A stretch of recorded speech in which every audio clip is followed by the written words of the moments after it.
제자의 길 회개하는 삶이라는 제목으로 설교하도록 하겠습니다. 우리가 신앙생활 하다 보면 때로는 동물원에 있는 사자를 구경하듯 신앙생활을 할 때가 있습니다. 사자가 우리 안에 갇혀 있기 때문에 사자를 크게 두려워하지 않죠. 만약에 그런데 사자가 우리 밖에 있다면 우리는 어떻게 될까요?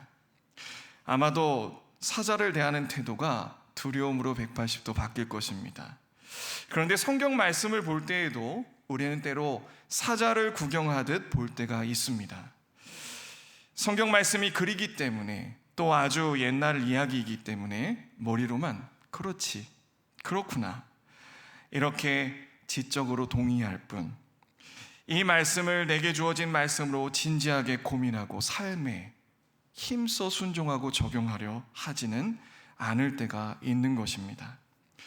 특히 오늘 우리가 살펴볼 회개와 순종에 있어서는 더욱더 팔짱을 끼고 구경하듯 할 때가 많습니다. 성경 말씀의 회개를 읽으면서도 회개하지 않고, 또 순종하는 제자들의 모습을 보면서도 우리의 삶의 순종을 고민하지 않습니다. 그런데 이것은 심각한 문제입니다. 우리의 삶에 진정 제자들과 같은 회개와 순종의 열매가 맺어지고 있습니까? 오늘 예수님의 12제자들의 모습을 통해서 이 회개에 대해서 한번 살펴보는 시간 갖도록 하겠습니다. 17절에 예수님이 이렇게 선포하십니다. 회개하라, 천국이 가까이 왔느니라. 회개하라, 이것은 명령입니다. 게다가 이 명령은 예수님의 공생의 사역을 시작하시면서 우리 인류에게 주신 첫 번째 말씀이었습니다. 예수님이 보시기에 우리 인류에게 가장 시급하고 가장 중요한 말씀이 바로 이 회개의 선포였던 것입니다. 이 회개는 우리가 제자의 길을 걸어가는 데 있어서 첫 걸음이라고 할 수 있습니다. 회개는 예수님과 함께 할 수 있느냐, 예수님과 같은 길로 걸어갈 수 있느냐 하는 제자도의 길을 가는 아주 중요한 열쇠라고 할 수 있습니다. 마르틴 루터의 95개조 반박문이 있습니다. 한번 들어는 보셨죠? 신부였던 루터 신부님은 처음부터 가톨릭에서 뛰어나와 종교개혁할 마음은 없었습니다. 그저 부패한 가톨릭 신앙에 대해서 너무나도 안타까운 마음으로 같이 한번 대화해보고 토론해보고자 독일의 비텐베르크 성당 문에 이 95개조 반박문을 붙였습니다. 그것이 종교개혁의 방아쇠를 당기는 역할을 하게 된 것이죠. 그런데 그 반박문을 보면 1문에서부터 회개의 삶에 대해서 다루고 있습니다. 함께 보시면 이렇게 나와 있습니다. 혹시 잘 보이실까요? 우리들은 주님이시며 선생이신 그리스도께서 회개하라고 말씀하셨는데, 이는 신자들의 전 생애가 참회, 회개가 되어야 한다는 것을 의미한다. 그리고 사망은 또 이렇게 말합니다. 그러나 이 말씀은 다만 내적인 회개만을 뜻한 것이 아니다. 그럴 수도 없다. 그 같은 심적 회개가 육체의 여러 가지 정욕을 외적으로 죽이지 못한다면 그런 회개는 무가치한 것이다. 이렇게 종교개혁의 아버지라 불리는 루터도 마태복음 4장 17절에 그 예수님의 회개의 메시지야말로 우리가 신앙의 길을 가는 데 있어서 굉장히 중요하다는 것을 잘 알고 있었습니다. 그런데도 우리가 이 회개의 말씀 앞에, 이 회개의 말씀을 무게감 있게 긴급하게 받아들이지 못하고 이 회개가 마음에 와닿지 않는다면 그것은 아마도 우리의 영혼이 병든 것이거나 뭔가 잘못되었을 것입니다. 여러분, 예수님 주위에는 늘 수많은 부류의 사람들이 있었습니다. 그러나 다수는 무리일 뿐 제자가 아니었다고 성경은 말합니다. 창조주 하나님께서 명하신 이 회개의 말씀에 진실되이 반응하지 않았기 때문에 제자의 길을 걸어갈 수 없었던 것입니다. 예수님 당시에 하나님을 가장 잘 믿노라 자부했던 바리새인과 서기관들을 한번 보십시오. 그들은 겉으로 볼 때 경건해 보였고 백성들에게 율법을 가르치는 자리에 앉았습니다. 그러나 겉으로만 종교 생활에 열심이고 거룩해 보였을 뿐 그들의 삶에는 회개가 보이지 않았습니다. 결국 끝까지 회개하지 않았던 그들이 예수님을 어떻게 했습니까? 백성들을 주도해서 선동해서 예수님을 십자가 죽음에 내몰고 말았습니다. 그러므로 사랑하는 여러분, 회개가 없는 삶, 회개가 없는 신앙은 거짓이고 하나님과 반대되는 삶입니다. 그렇게 회개 없이 사는 삶은, 신앙생활은 언젠가 자기도 모르게 예수님을 배반하고 또 다른 십자가에 예수님을 못 박게 되고 마는 것입니다. 그러므로 회개는 예수님과 그분의 십자가의 길을 따라가는 제자도의 전제 조건임을 믿으시기 바랍니다. 자, 그러면 이렇게 중요한 회개가 무엇입니까? 회개는 옛사람이 죽고 새 사람이 살아가는 삶입니다.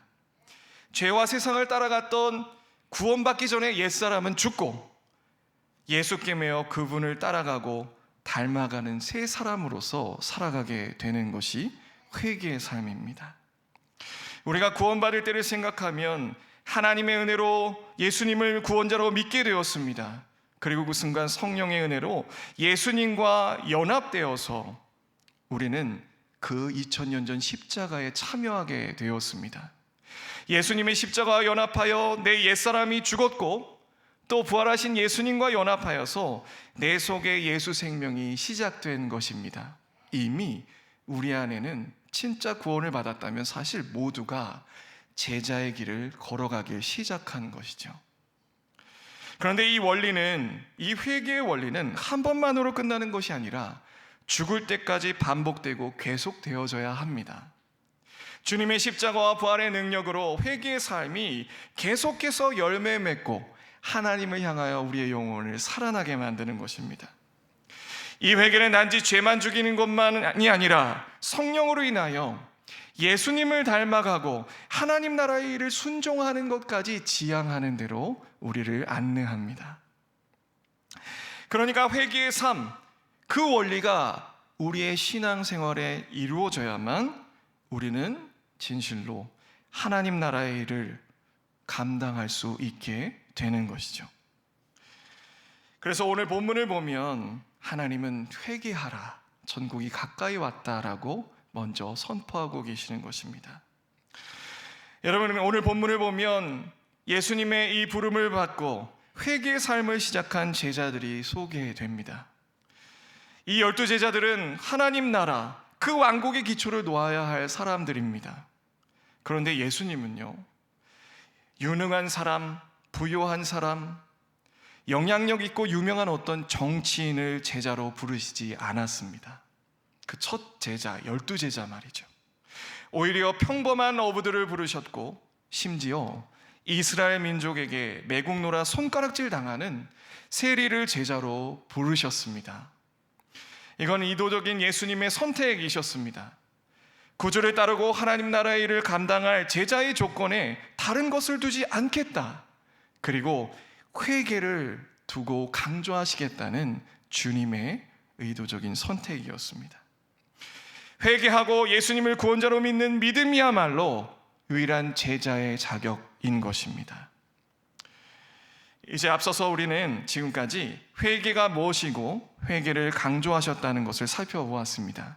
이제는 예수님이 제자들을 부르시는 장면을 구체적으로 살펴보면서 우리가 어떻게 해야 회개할 수 있는지, 그리고 무엇을 해야 하는지 그 원리를 한번 살펴보도록 하겠습니다. 회개의 원리가 작동하는 엔진은 하나님을 아는 것과 사랑하는 것입니다. 회개의 원리가 작동하는 엔진이 무엇이라고요? 하나님을 알고 사랑하는 것입니다. 그게 그 엔진이 되어야 합니다. 예수님이 가장 먼저 부른 제자들은 베드로, 안드레, 야고보, 요한, 그리고 세리 마태입니다. 그리고 그들은 하나같이 나를 따라오너라 명령하신 말씀 앞에서 지난날의 옛 삶의 방식을 버리고 예수님을 따라 나섰습니다. 정말 그런지 먼저 말씀을 통해 한번 봅니다. 4장 19절에서 20절에 이렇게 말합니다. 말씀하시되 나를 따라오라. 내가 너희를 사람을 낚는 어부가 되게 하리라 하시니 그들이 곧 그물을 버려두고 예수를 따르니라.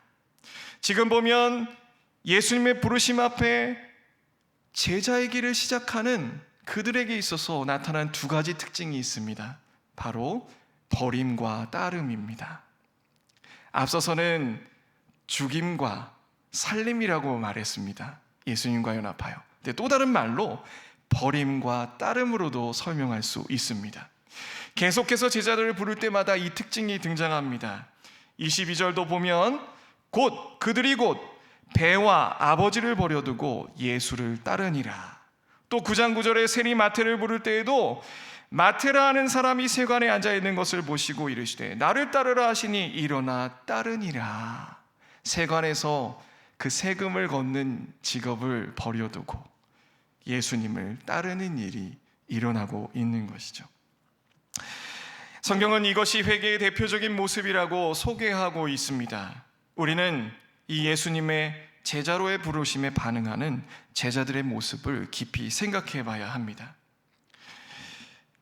사실은 이 장면들을 겉으로 피상적으로만 보면 굉장히 즉흥적으로 예수님을 따라간 것 같습니다. 하지만 그렇지 않습니다. 즉시 순종하여 가진 것을 버려두고 따르긴 했지만 그것이 즉흥적인 것은 아니었습니다. 굉장히 신중한 선택이었고 신중한 결단이었습니다.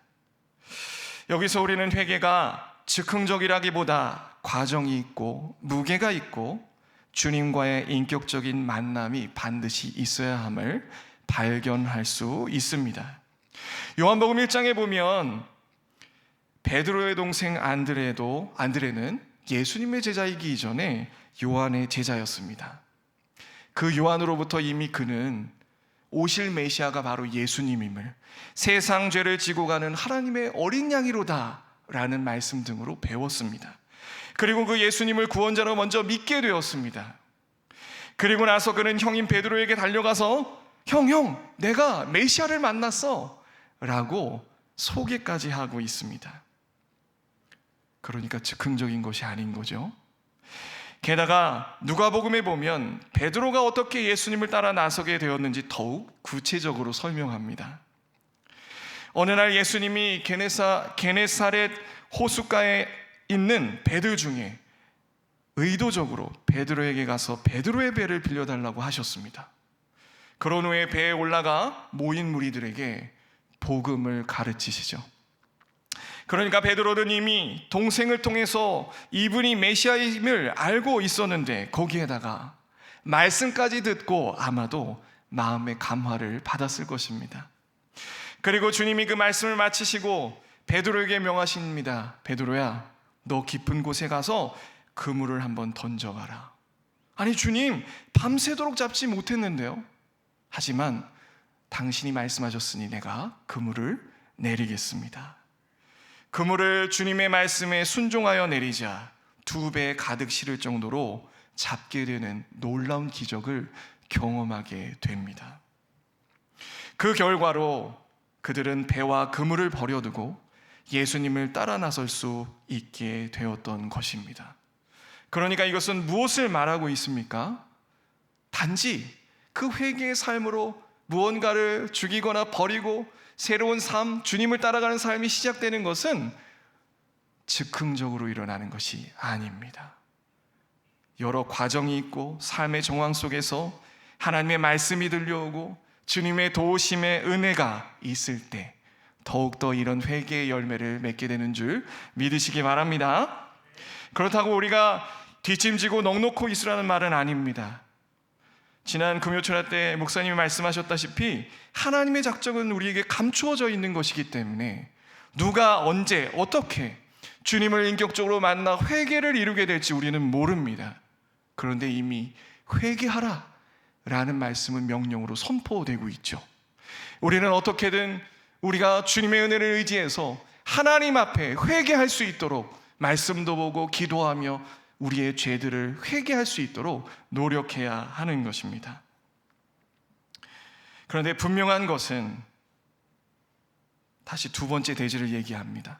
분명한 것은 하나님의 은혜 가운데 우리가 눈물 콧물 쏟으며 회개하기 위해서 필요한 한 가지가 있습니다. 그것은 하나님을 알아가는 것, 그리고 주님의 사랑을 깨달아가는 것에 있습니다. 그것이 엔진이 되어 주님 앞에 회개하게 되는 것입니다.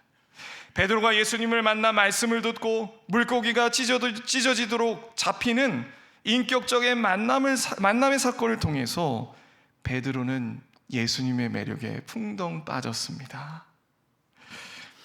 여러분, 이처럼 참된 회개란 하나님을 향한 사랑이 그 핵심 원리가 되어야 함을 믿으시기 바랍니다.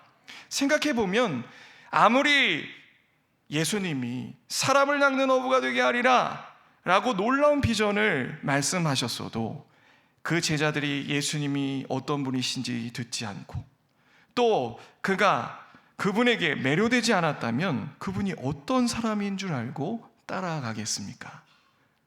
물론 주님은 창조주이시기 때문에 그것도 가능하지만 상식적으로 생각해 보면 제자의 길을 따라간다는 건 주님을 알 때, 그리고 그 매력에 빠져 주님을 사랑하게 될 때 제자의 길, 회개의 삶이 시작되는 것입니다. 여러분, 우리가 방금 살펴본 제자들의 첫 예수님이 부름받는 그 장면만 생각하지 말고 우리는 시간을 뒤로 하여서 십자가 앞에 도착한 베드로를 한번 생각해 봅시다. 그는 여전히 죄인이었습니다. 자신은 예수님을 죽어서라도 따라갈 수 있을 줄을 알았습니다. 착각이었죠. 그러나 예수님은 베드로에게 말씀하십니다. 베드로야, 사탄이 밀가부를 타려고 하고 있구나. 내가 너를 위해서 기도했어. 너는 닭이 울기 전에 나를 3번 부인하게 될 거야. 이 말씀대로 베드로는 그 법정에서 죽을까 봐 목숨이 두려워 예수님을 3번 부인하고 말았습니다. 그리고 그 순간 닭이 울었고 예수님과 눈이 마주치셨습니다. 그리고는 저 밖으로 나아가 꺼이꺼이 통곡하며 하나님 앞에 회개했습니다. 그가 어떻게 자신의 죄를 깨닫고 하나님 앞에 회개할 수 있었습니까? 주님과 눈이 마주치는 순간 주님이 자격도 안 되는 나를 이미 다 아시고 이미 부인할 거야. 그러나 내가 너를 위해서 기도했어 라고 하시는 그 자격 없는 죄인을 품어주시고 용납해 주시는 그분의 사랑의 눈과 마주했기 때문인 줄 믿으시기 바랍니다. 우리의 회개는 이렇게 우리를 사랑하셔서 십자가에서 죽기까지 복종하신 예수님 안에서 이루어지는 회개인 것입니다. 마지막으로 우리가 회개할 때 무엇을 회개해야 하고 또 어느 정도까지 회개해야 하는지를 한번 구체적으로 생각해 보겠습니다. 여러분, 우리의 회개할 내용은 주님보다 이기적인 나, 그리고 주님보다 세상을 사랑하는 나의 모습을 회개해야 합니다. 그리고 그 주님 회개할 때 주님의 십자가 사랑 안에서 평안을 얻기까지 회개해야 합니다. 좀 길죠? 다시 말합니다. 주님보다 이기적인 나와 세상을 사랑하는 모습을 회개하고 주님의 십자가 사랑 안에서 평안을 얻을 때까지 회개를 멈추지 말아야 합니다. 본문에 예수님이 나를 따라오너라 사람을 낚는 어부가 되게 하리라 하는 말씀을 듣고 제자들은 배와 그물, 가족까지 두고 예수님을 따라갑니다. 여기서 먼저 오해하면 안 됩니다. 우리도 이 제자들처럼, 그러니까 직장도 버리고 가족도 버리고 교회 생활만 하라는 그런 말씀이 아닙니다. 겉으로의 순종은 다양하게 드러날 수 있습니다. 그리고 특별히 예수님 당시는 이런 급진적인 버리고 주님만을 오로지 따르는 그 시작이 필요했던 것입니다. 하지만 오늘날 우리에게 적용할 때는 다릅니다. 겉으로는 다양하게 순종하는 것이 나타날 수 있습니다. 그런데 우리가 초점을 맞춰야 되는 것은 우리의 마음의 변화입니다. 여기서 회개할 핵심은 바로 이기적인 나라는 거죠. 어부라는 직업과 가족을 그들이 버렸다는 의미는 하나님 없이 지난날 살며 추구했던 무언가를 버렸음을 뜻합니다. 하나님 없이 직업을 통해서 또 무언가 계획과 목적을 통해서 내 자아를 실현하고 꿈을 정하고 살아가고자 했던 하나님 없이 살았던 나, 이기적인 나, 그 나를 하나님 앞에 회개해야 합니다. 이것이 문제가 되는 이유는 하나님 없이 이기적으로 살아가면서 내가 생각했던 생각들, 내가 느꼈던 감정들, 내가 행하는 그 모든 행동들이 하나님과의 관계를 파괴하고 멀어지게 만들기 때문입니다. 그 하나님의 관계뿐만 아니라 하나님이 명하신 사랑과의 관계 속에 그 사랑의 실천도 못하게 만들고 마는 것이죠. 그러므로 회개란 이기적인 나를 점점 벗어버리고 하나님을 사랑하고 하나님 나라를 위한 나로 변해간다는 것을 뜻합니다. 자, 이제 회개에 대한 실제적인 내용을 우리의 삶에 적용해 봅니다. 우리가 그러면 어느 정도까지 회개를 해야 합니까? 위의 모든 원리들을 생각하고 여러 가지 것들을 적용할 수 있겠지만 특별히 우리 관계 속에서 회개를 어디까지 해야 되는지 한번 생각해 봅니다. 우리가 사회에 살고 또 교회에서 살다 보면 이 관계의 문제에 늘 부딪힙니다. 그래서 때로는 우리가 서로에게 상처를 입고 마음이 아프고 또 때론 그 일 때문에 화가 나죠. 그런데 바로 이 지점에서 우리가 예수님의 십자가 은혜로 이기적인 나를 죽일 때까지 회개해야 합니다. 예수님의 십자가 사랑 안에서 다시금 내 영혼이 용납받고 안정되어서 그 문제가 작아질 때까지, 내가 그 문제 때문에 너무 상처 입고 화가 나고 내 이성을 잃을 정도로 그런 상태에서 주님의 십자가 사랑을 묵상하여 내가 그 사랑 안에서 나를 다시 발견하고 안정이 될 때까지 우리는 회개해야 하는 것입니다. 어떤 사람이 나를 함부로 판단하고 비난하고 정죄합니다. 그러면 당연히 마음이 상처 입고 너무나도 어렵죠. 목사인 저도 당연히 누군가 그렇다면 굉장히 어디 동굴로 들어갈지 모릅니다. 상처를 입기 때문이죠. 그리고는 그 일을 묵상하다가 그대로 놔두면 분노가 일어납니다. 왜냐하면 내 이기적인 자아가 인정받지 못하고 오해받으며 무시받았다고 여기기 때문입니다. 우리는 이것을 정말 참기가 힘듭니다.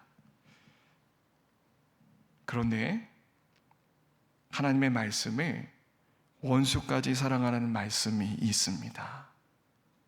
그 말씀이 정말 제자의 길을 걸어가는 우리 모두에게 주어진 말씀이라고 믿는다면 이것조차 설령 내가 잘못하지 않고 저 사람이 잘못한 게 분명할지라도 우리는 먼저 하나님 앞에 그 사람을 품을 수 없는 나, 이기적인 나를 회개하며 그 모습까지도 버릴 수 있도록 힘써 회개해야 합니다. 너무 힘든 말씀이죠. 그런데 어떻게 우리가 그럴 수 있을까요? 우리에게 능력이 없습니다. 내 임대로 하려면 우린 또 이 문제에 넘어지고 또 넘어지고 쓰러지고 맙니다. 하지만 우리가 주님의 십자가 앞에 나아가 말씀 속에 주님의 사랑을 묵상하고 기도 속에 주님의 십자가 사랑을 묵상할 때 우리는 이겨내고 회개할 수 있는 힘을 얻는 줄 믿으시기 바랍니다. 주님의 십자가가 무엇입니까? 나 같은 자격 없는 죄인까지 주님께서 오래 참고 받으셨노라 라고 선언하는 사랑의 강력한 메시지입니다. 이 말씀을 묵상하며 우리가 기도해야 하는 것입니다. 하나님의 은혜가 내 영혼에게 임하여서 예수님이 나 때문에 하나님이셨음에도 사람들에게 무시당하고 멸시당하며 죽기까지 복종하신 그 사랑, 나를 위해 그래서 처절하게 하나님의 형벌 속에 죄의 짐을 짊어지고 죽어질 수밖에 없는 그 사랑, 죄에 대한 무서움, 그렇게 만든 죄를 주님의 십자가를 묵상할 때 우리는 미워할 수 있게 되고 주님의 사랑으로 내 이기적인 자아가 죽게 되는 줄 믿으시기 바랍니다. 다른 죄들도 마찬가지입니다. 우리가 죄를 버리지 못하고 그대로 남아있는 것은 그리스도의 십자가 사랑 안에서 내 영혼이 눈물 콧물 흘리고 그 마음이 깨어지지 않기 때문입니다. 기도하고 말씀 보다가 그 깊은 회개의 자리까지 닿기 전에 일어나 다시금 그 마음의 상처가 돋아나고 또 올라오는 것입니다. 사랑하는 성도 여러분, 굉장히 이상적으로 들리십니까? 그런데 성경은 주님의 십자가 붙들고 우리 죽을 수 있다고 말합니다. 이것이 기적인데, 주님 예수 믿으면, 주님 십자가 믿음으로 붙들면 그 능력으로 우리가 결국 오래 걸릴지라도 이겨낼 수 있다라고 분명히 선언하고 계십니다. 하나님이 사랑하시는 자녀는 주님의 손으로 붙들사 베드로처럼 결국 회개의 열매를 맺는 자리로 인도하시는 줄 믿으시기 바랍니다. 예수님은 모두가 싫어하고 찾아가지 않을 것 같은 세례 마태에게까지 찾아가셔서 말씀으로 부르셨습니다.